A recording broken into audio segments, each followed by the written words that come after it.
I'm meteorologist Peter Chan at the National Weather Service for Alaska statewide weather on this Saturday, December 30th. Well, we're in the midst of the New Year holiday weekend with New Year's Day arriving on Monday, and the weather pattern is going to become increasingly active and stormy as we head through the early New Year across much of the state. In the meantime, a flood advisory remains in effect through mid-morning Sunday for the Ward Lake recreational area near Ketchikan due to recent heavier rainfall and snowmelt.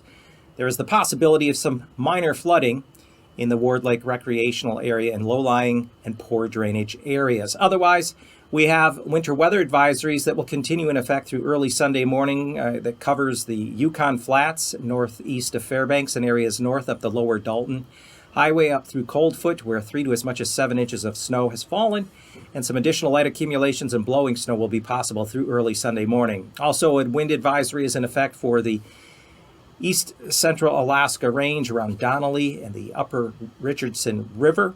Gusty winds will develop there tonight and continue into the day on Sunday. But more importantly, much stronger winds are going to develop along the Arctic coast. In the far north, we have a big high pressure sitting up over the Arctic Ocean, and then a series of low pressure systems coming out of the North Pacific will move into the Bering Sea. A couple of these lows will be quite strong, and that tight pressure gradient is going to increase winds not only along the Arctic coast, but across the interior, creating areas of blowing snow along with very cold wind chills. In fact, winter storm watch for the Arctic coast from Point Hope all the way up through Utqiagvik, eastward through Kaktovik for Tuesday into early Friday. Winds could gust as high as 75 miles an hour with blizzard conditions, whiteout conditions, and extremely cold and dangerous wind chills down around 50 below.